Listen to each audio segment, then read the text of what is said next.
All right, Deontay Wilder has a good laugh at Tyson Fury and says that Tyson Fury, the fake lineal champion, according to ESPN, is preparing his best to lose. Questions his change of trainers, and by saying, "Look, man, you can't train power and speed," and he ain't worried about it. But let's talk about that in this video.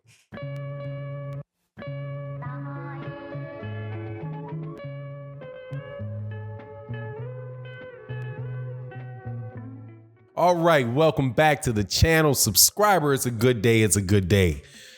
If you are not subscribed, I hope that you accept my invitation to hit the subscribe button and hit the bell icon so you can be notified of when we produce more content, which we do on the daily. We are very consistent and a very active boxing channel. Also, feel free to join the membership by clicking join, which should be right next to the subscribe channel. So you can support what we do on the channel. We're supporting young professional boxers. We have a guy that we're supporting on the channel, helping him train for up and coming fights. We're going to find more boxers to help provide resources to. So I hope that you will help assist us in that manner by hitting the join button. Now, also, thank you so much to the Patreon community and the live stream community. Show up to the OG Boxing Talk. Excuse me, itchy nose. Please show up to the OG Boxing Talk with myself, my partner and friend, Blood Boxing, KQKC Boxing, Trap House Boxing, and Curtis Anderson, the boxing historian. Sundays, 8 a.m. Central Standard Time for a very mature boxing conversation where we wrap up the week in boxing and we talk about a lot of boxing, current events, historical events. I think you'll really enjoy it if you are mature enough to handle it. Now, let's get into this. Man, big news came out yesterday, or was it Sunday? It came out Sunday that Tyson Fury had changed trainers.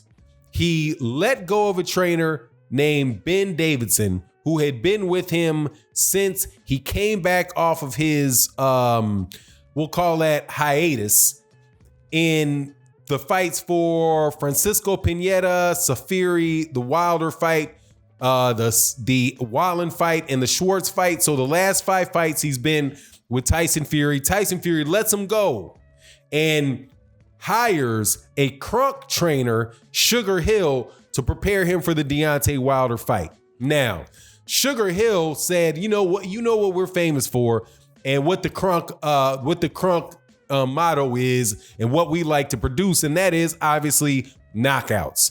The trainer, the most significant trainer and figure from a training point of view out of the crunk gym in Michigan was the late great Emanuel Stewart, who was the trainer of Vladimir Klitschko. He was the trainer of Lennox Lewis. Excellent trainer. Rest in peace. I was privileged enough to meet him. Very, very nice guy. Very cussed a lot. But it was one of my biggest, I think I met him in the Roy Jones Jr. fight when he fought Andy Ruiz. HBO was covering it. Met him when he came out. Very nice guy, man. Very straight to the point. Very straight to the point. I think he called not Andy Ruiz, John Ruiz. He called him a piece of ish after he lost to Roy Jones Jr. But regardless, that's who Crunk is. If you don't know who Crunk is, a lot of other guys came out of Crunk. Tommy Hearns was probably one of the original guys that Emanuel Stewart coached. So that's where Tyson Fury is going to train. That is one of the premier gyms, most historic, excellent gyms, excellent programs in the United States. It's not some little kid, 27-year-old kid, who only trained Billy Joe, who's famous for giving Billy Joe Saunders some nasal spray, for his fight. So it's definitely, as far as the culture of boxing, it's a step up. It's a step up for Tyson Fury. Now, that said, Deontay Wilder says, man, it's all an act. And that specifically, that, let me get to what he says specifically. He says, I heard about it. He's trying to do his best to get himself defeated. He's concerned about this fight. He don't believe the hype around him. And then he says, man, they seem like they were cool from what I read, talking about Ben Davidson, but you hear a lot of different things. So who knows what was really going on? Sometimes it takes a person to take the initiative to say, I got to go. I don't know how much you can read into it, but it ain't gonna matter who he gets. You can't teach power. You can't teach speed. Fury is trying to talk himself into a win. He's trying to put in his head that he beat me 10 out of 12 rounds. I'm not the one going around changing trainers and taking tune-ups. I've been fighting the best. I gave one of my toughest opponents a second opportunity.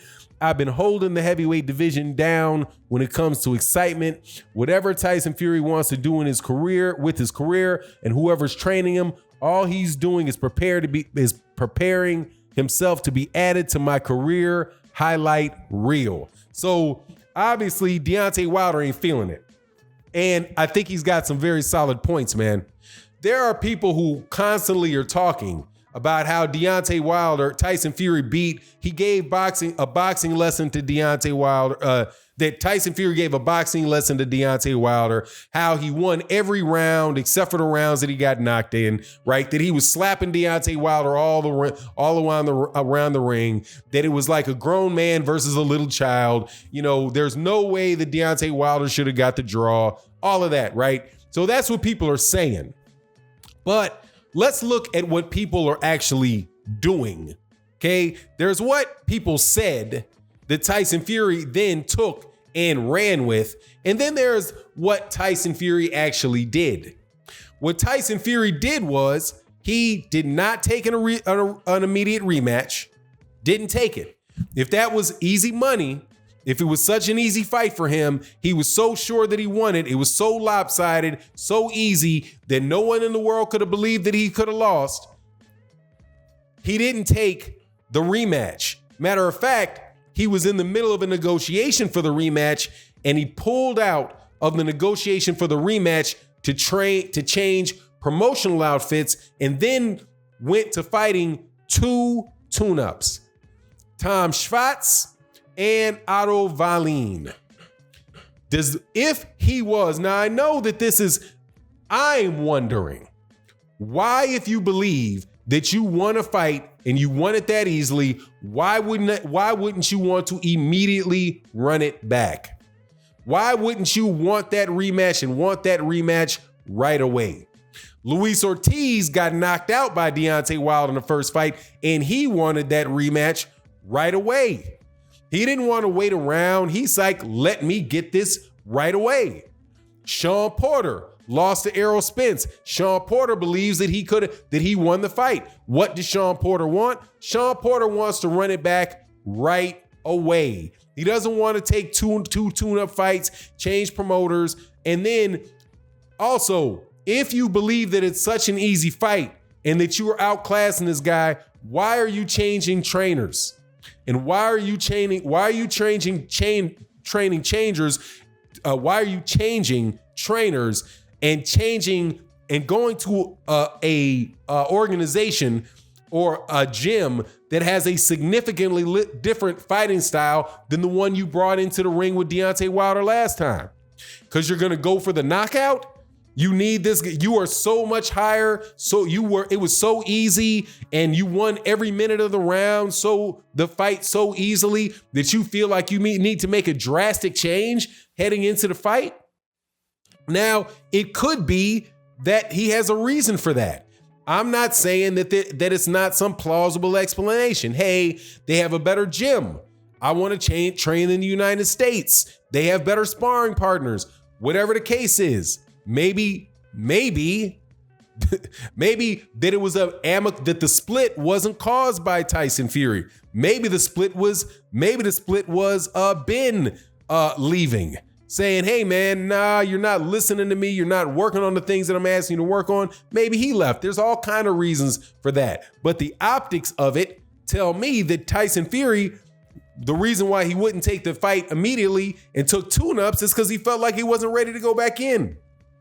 And the fact that he hired another trainer, I think a reasonable explanation for that is that he feels like he needs to do something different in this fight than he did the last one.